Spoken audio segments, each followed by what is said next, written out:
Hola, soy Eric Hernández y el día de hoy te explicaré qué es el Banco de México. Primero, cuáles son sus orígenes. El Banco de México, que abrió sus puertas el 1 de septiembre de 1925, fue la consumación de un anhelo largamente acariciado por los mexicanos. Su creación cerró un largo periodo de inestabilidad y anarquía monetaria, iniciado desde principios del siglo XIX, y durante el cual reinaba un sistema de pluralidad de bancos de emisión, sistema que, además, fue agravado por el conflicto revolucionario de 1910, y con el que sobrevino la desconfianza en el papel moneda y la destrucción del sistema monetario vigente hasta ese momento.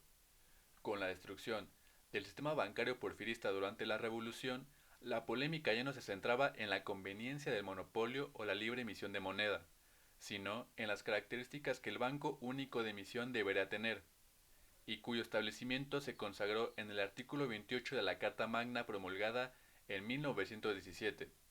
La disyuntiva consistía en el establecimiento de un banco privado o un banco bajo control gubernamental.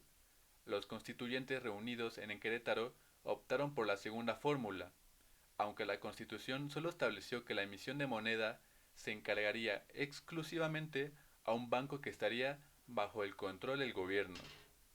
Sin embargo, a pesar del desideratum consagrado en la Constitución, 7 largos años demoró la fundación del entonces llamado Banco Único de Emisión.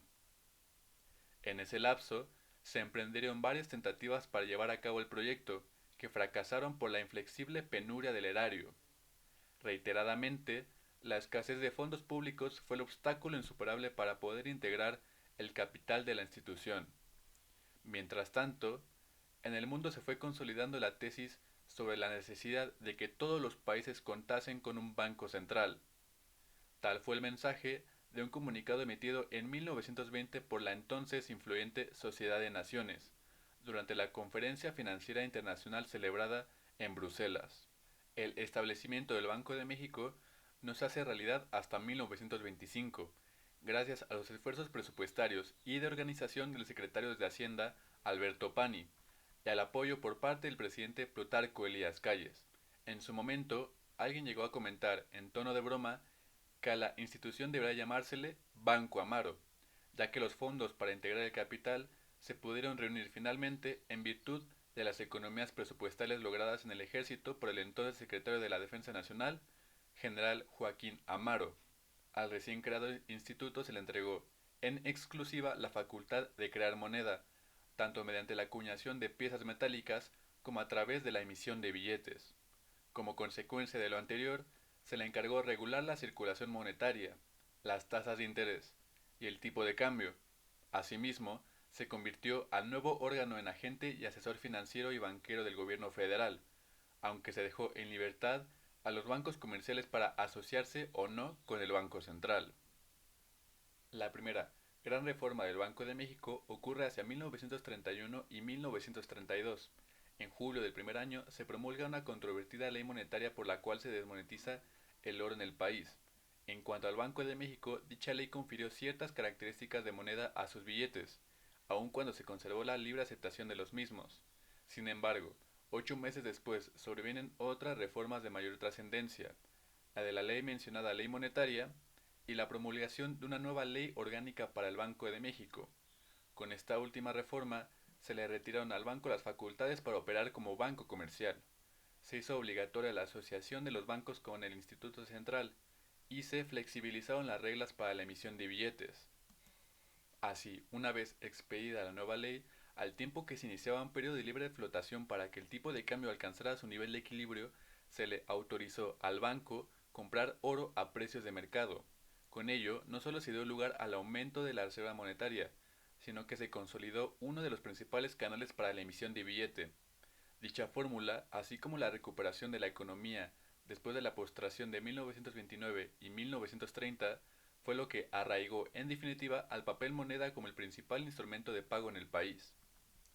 Una vez conseguida la aceptación del billete, se abrió el camino para que el Banco Central pudiera cumplir las funciones señaladas en su nueva ley orgánica. Estas fueron las siguientes: regular la circulación monetaria, las tasas de interés y los cambios sobre el exterior. De igual manera, encargarse del servicio de la tesorería del gobierno federal y centralizar las reservas bancarias y convertirse en banco de los bancos y en prestamista de última instancia. Durante el periodo del 54 al 70, el Producto Real creció a un ritmo muy superior al de la población, lo cual hizo posible que también crecieran ininterrumpidamente tanto el ingreso per cápita como los salarios reales. En particular, el sector financiero experimentó un progreso formidable. Todo ello fue, en buena medida, resultado de la aplicación por parte del Banco de México de una política monetaria prudente, la cual coadyuvó a obtener una estabilidad de precios semejante a la de Estados Unidos durante el mismo periodo. De ahí que también pudiera conservarse un tipo de cambio fijo, dentro de un régimen de irrestricta libertad cambiaria, y que la reserva monetaria mostrara una tendencia creciente a lo largo del periodo. Durante el desarrollo estabilizador, el Banco de México coadyuvó de igual manera al progreso de la economía nacional, apoyando otras estrategias de promoción, mediante un manejo juicioso de la política de encaje legal.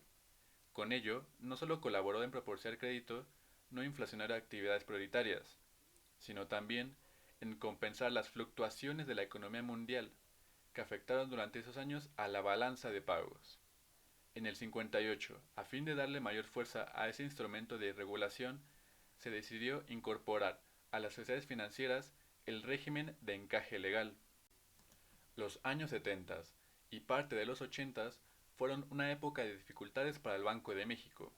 Hasta el 82, los problemas tuvieron su origen en la aplicación de políticas económicas excesivamente expansivas, en la obligación que se impuso al Banco Central de extender amplio crédito para financiar los déficits fiscales en que entonces se había incurrido. Todo ello deterioró la estabilidad de los precios y fue causa de que ocurrieran dos severas crisis de balanza de pagos, en el 76 y en el 82. Del 83 en adelante, el sentido de las acciones ha sido opuesto. A partir de ese año, los esfuerzos han estado dirigidos, en lo fundamental, a controlar la inflación, a corregir los desequilibrios de la economía y a procurar la recuperación de la confianza de los agentes económicos. A pesar de todo, en algunos casos, a fin de enfrentar los problemas existentes, durante las décadas recientes hemos sido testigos de importantes transformaciones institucionales, así como de trascendentales aportaciones del Banco Central a la economía del país. Una de las iniciativas más sobresalientes del Banco de México fue la creación de la llamada banca múltiple en el 76. Una vez consumada la conversión de la banca de especializada a múltiple, se promovió un programa de difusión de instituciones pequeñas orientado a fortalecer su solidez y procurar una mayor competitividad en el sistema financiero. El Banco de México es uno de los órganos constitucionales autónomos de México con funciones de Banco Central.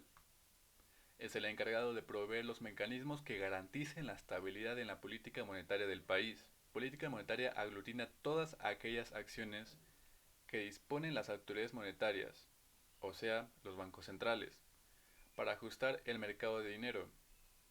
Mediante la política monetaria, los bancos centrales dirigen la economía para alcanzar unos objetivos macroeconómicos concretos. Para ello, utilizan una serie de factores, como la masa monetaria o el coste de dinero, o como todos lo conocemos, el tipo de interés. Los bancos utilizan la cantidad de dinero como variable para regular la economía. Ahora bien, ¿cuáles son las funciones del Banco de México? En primer lugar, tiene que preservar el valor del peso mexicano a lo largo del tiempo y, de esta forma, contribuir a mejorar el bienestar económico de los mexicanos. En segundo lugar, tiene que proveer de moneda a la economía. Tercero, tiene que promover el sano desarrollo del sistema financiero. Cuarto, es propiciar el buen funcionamiento de los sistemas de pago. Y por último, administrar las reservas internacionales. Antes mencioné que el Banco de México cuenta con autonomía. La autonomía del Banco de México evita que preponderen los intereses políticos de coyuntura sobre los intereses nacionales de largo plazo. La autonomía de gestión del banco que contempla la ley se sustenta en la conformación de un órgano colegiado que se encarga en la toma de decisiones, llamada la Junta de Gobierno, integrada por 5 miembros que tienen las condiciones para actuar con total independencia. Este órgano colegiado se divide, como ya lo dije, por 5 miembros, un gobernador o gobernadora y 4 subgobernadores. El gobernador o gobernadora es de quien dependen las decisiones respecto a la política monetaria del país. Hablemos de quién es la actual gobernadora del Banco de México. Victoria Rodríguez Ceja fue designada a su cargo el primer día del año 2022. Su cargo terminará tentativamente el 31 de diciembre de 2027. Ella obtuvo la licenciatura en Economía en el Instituto Tecnológico y de Estudios Superiores de Monterrey. De igual manera, obtuvo su maestría en Economía en el Colegio de México. Antes de ser gobernadora del Banco de México, trabajó como subsecretaria de egresos de la Secretaría de Hacienda y Crédito Público en el año 2018 hasta el año 2021. Entre las responsabilidades que tuvo en ese periodo, una de las más importantes fue la supervisión de la elaboración del proyecto de presupuesto federal que se presenta al Congreso, la revisión y autorización de las políticas de gasto de gobierno federal y de la coordinación y evaluación de los presupuestos y programas de todas las entidades de la Administración Pública Federal. El Banco de México se encarga de proveer los mecanismos que garanticen la estabilidad en la política monetaria del país, y esto incluye a la temible inflación, como el aumento sostenido y generalizado de los precios de los bienes y servicios de una economía a lo largo del tiempo. Pero, ¿qué pasaría si no se controla la inflación? El nulo control de la inflación desencadenaría un encarecimiento excesivo tanto de las materias primas para la producción de bienes y servicios como un incremento desmedido del precio de los bienes y servicios finales.